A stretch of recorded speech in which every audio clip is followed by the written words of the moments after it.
Hello student, स्वागत है आप सभी का हमारे YouTube channel Rupam Arya education for you पर। बच्चों, आज इस वीडियो में हम लोग फ्लेमिंगो के last poem aunt Jennifer tigers का सेंट्रल आइडिया लिखेंगे। ओके, और इस पोएम को बच्चों एड्रिन रिच के द्वारा कंपोज किया गया है। बच्चों, इस पोएम का सेंट्रल आइडिया लिखने से पहले हम लोग कुछ इंट्रोडक्शन इसके विषय में जान लेते हैं। तो बच्चों, जो आंट जेनिफर हैं वह एक पैनल पर सरफेस पर चीते की कढ़ाई कर रही हैं, और जो हमारा ये समाज है यह पुरुष प्रधान समाज है। और इस पोएम में ये बताया गया है कि किस तरह से पुरुष प्रधान समाज में स्त्री की दशा होती है, किस तरह से वो अपने पति और अपने इन-लॉज यानी सगे संबंधियों, सास ससुर, इनकी इच्छाओं के अधीन होती है, किस तरह से उसके ऊपर बंधन लगाए जाते हैं, रेस्ट्रेंट्स लगाए जाते हैं।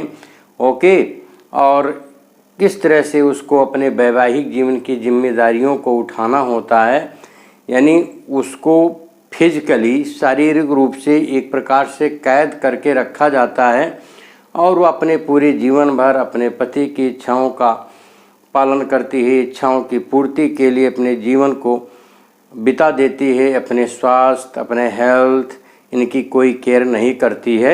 इसके बावजूद भी वह अपने पति के द्वारा उसका टार्चर किया जाता है। इन सभी चीज़ों को इसमें बताया गया है, और विशेष करके इसमें यह बताया गया है कि वैवाहिक जीवन में जहाँ पर पुरुष प्रधान समाज होता है उसमें किसी भी स्त्री या वुमेन के शरीर को, उसको फिजिकली तो हम कैद कर सकते हैं, लेकिन उसके माइंड को हम कैद नहीं कर सकते हैं।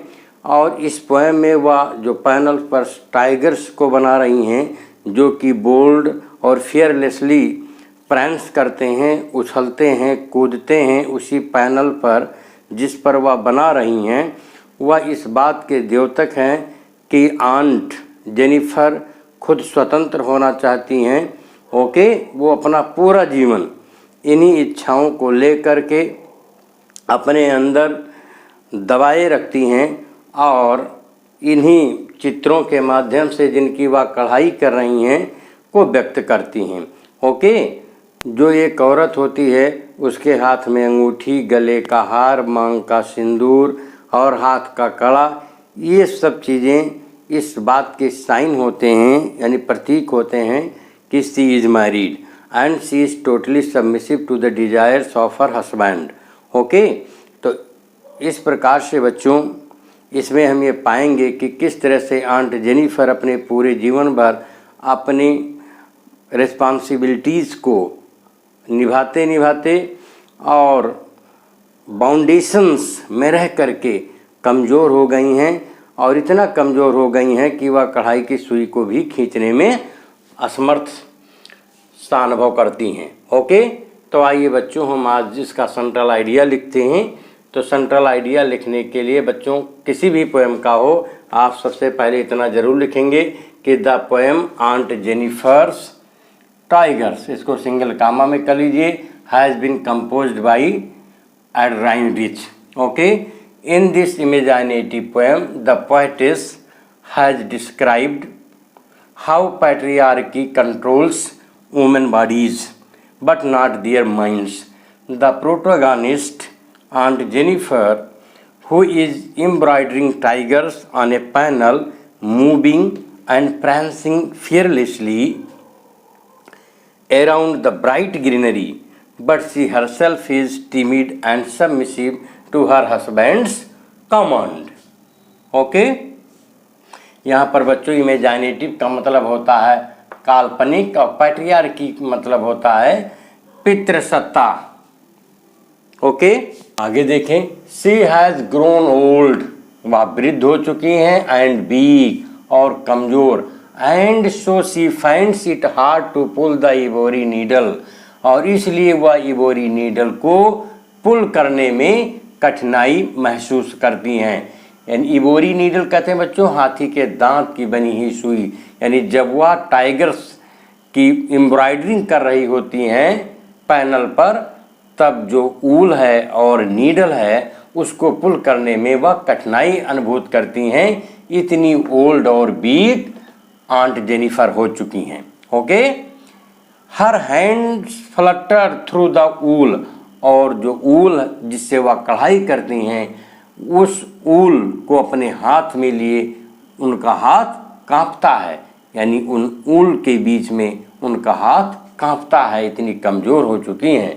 Under the बाउंडेशंस and responsibilities of A married life, बाउंडेशंस मतलब बंधन और रिस्पॉन्सिबिलिटीज माने जिम्मेदारी, यानी एक वैवाहिक जीवन के बंधनों और जिम्मेदारियों के बीच में she has passed her whole life, उन्होंने अपने पूरे जीवन को व्यतीत कर दिया। And silently borne and faced all pressures and exploitations, और बड़ी शांति से उन्होंने सहन किया और सामना किया उन सभी प्रेशर्स का और एक्सप्लॉयटेशंस मतलब शोषण का, इन सभी का सामना आंट जेनिफर ने किया। वेडिंग बैंड्स माने शादी के बंधन या जो शादी के प्रतीक होते हैं, ओके, जो कि रीति रिवाज के अनुसार शादी में पहनाए जाते हैं, जैसे रिंग है, बैंगल्स है और नेकलेस एंड वर्मिलियंस माने सिंदूर, यानी जो शादी के बंधन यानी wedding bands like ring, bangles and necklace seem massive weight to her hands, यानी वह इतना ओल्ड और वीक हो चुकी हैं कि जो शादी के बंधन हैं, जो शादी के सिंबल हैं, ओके, इन सभी सिंबलों के अधीन गुलामी भरी जीवन में रहते हुए उन्होंने अपनी जिम्मेदारियों को निभाते निभाते इतनी कमजोरी महसूस की है कि अब वह जिम्मेदारियां जिनको वह निभाती थी वह उनके उन वीक हैंड्स के लिए मैसिव वेट यानी बहुत भारी वेट की तरह, बहुत भारी वजन की तरह प्रतीत होते हैं। यहाँ पर बच्चों मैसिव वेट का मतलब होता है unlimited responsibilities. Even after death the ring on her finger will follow her in the form of बाउंडेशंस and responsibilities, यानी डेथ के बाद भी जो रिंग उनके फिंगर पर होगा वह बंधन और जिम्मेदारी के रूप में उनका पीछा करेगा, यानी मृत्यु के बाद भी आंट जेनिफर फ्री नहीं होंगी। And she will never be free, वह फ्री कभी नहीं हो पाएंगी। But the tigers that she is embroidering will continue to move around freely forever, लेकिन जिन चीज़ों को वो बना रही हैं यानी उनकी कढ़ाई कर रही हैं वह सदैव और सदैव के लिए घूमते रहेंगे स्वतंत्र रूप से, यानी जिन चीज़ों को वो बना रही हैं वह स्वतंत्र होंगे लेकिन वह आंट कभी भी स्वतंत्र नहीं हो पाएंगी।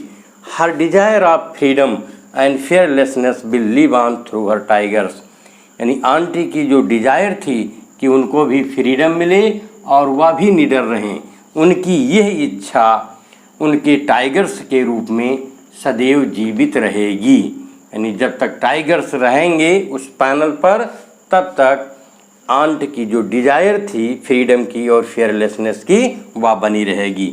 ओके, तो आप यहाँ तक सेंट्रल आइडिया लिखेंगे और इस सेंट्रल आइडिया को और अट्रैक्टिव और चार्मिंग बनाने के लिए इसमें अगर पोएटिस ने जो भी लिटरेरी डिवाइस यूज किया है उसको अगर आप इंक्लूड कर देते हैं तो आपकी सेंट्रल आइडिया बहुत अच्छी हो जाएगी। तो आइए हम देखते हैं कि इसमें पोएटिस ने कौन कौन से लिटरेरी डिवाइस का यूज किया है। तो आइए हम देखते हैं, जब पोएम को स्टडी करते हैं बच्चों तब पाते हैं कि सम सर्टेन फ्रेजेज है सिम्बॉलिक मीनिंग, कि इस पोएम में कुछ फ्रेज यूज किए गए हैं जिनका अपना सिम्बॉलिक मीनिंग है, जिसमें है मैसिव वेट। मैसिव वेट हम कहते हैं अगर इसकी लिटरल मीनिंग यानी साहित्यिक अर्थ अगर हम देखें तो बहुत भारी वजन यानी heavy weight.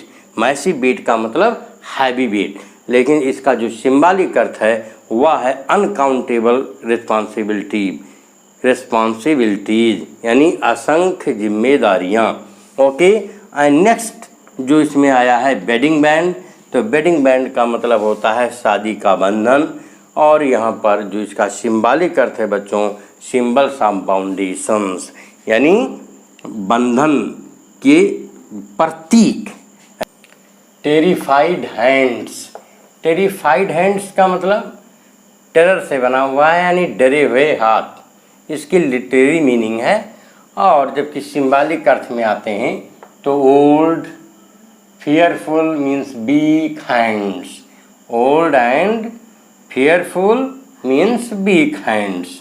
Ringed with ordeals. Ringed with ordeals. Ring तो बच्चों होता है कैसे घिरे भी होना, और रिंग यहाँ अंगूठी। और विद आर्डियल्स, आर्डियल्स का मतलब होता है डिफ़िकल्ट रिस्पॉन्सिबिलिटीज़, यानी जो डिफ़िकल्ट टास्क से या रिस्पॉन्सिबिलिटीज से घिरा होना। ओके, तो यहाँ पर रिंग्ड का ये लिटरेरी मीनिंग है, जिसका मतलब अंगूठी, और आर्डियल्स मीन्स डिफ़िकल्ट टास्क। जिसका सिंबॉलिक मीनिंग है, यानी रिंग जो है ये, इसका सिंबॉलिक मीनिंग है कस्टमरी बाउंडेशंस, यानी जो प्रथा के अनुसार, नियम कानून कायदे के अनुसार जो सामाजिक बंधन है शादी विवाह का, उसका प्रथा के अनुसार एक बंधन का प्रतीक है रिंग्ड। आगे है मास्टर्ड। मास्टर्ड का मतलब होता है किसी चीज़ में कुशल। ओके, लेकिन यहाँ पर जो मास्टर्ड यूज किया गया है, सी इज मास्टर्ड, तो यहाँ पर इसका सिंबॉलिक अर्थ है सप्रेस्ड, यानी दबी हुई, इनस्लेव्ड यानी गुलाम। ओके, नेक्स्ट जो लिटरेरी डिवाइस इसमें पोएट्स ने यूज किया है वह किया है कॉन्ट्रास्ट। ओके, कि one be study the poem be find a contrast between the character of the aunt and the tigers. जब इस पोएम को हम पढ़ते हैं तो जो आंट हैं इनके कैरेक्टर में और टाइगर्स के कैरेक्टर में हम कॉन्ट्रास्ट पाते हैं, यानी विरोध, विपरीत एक दूसरे के कैरेक्टर की विशेषताएं पाते हैं।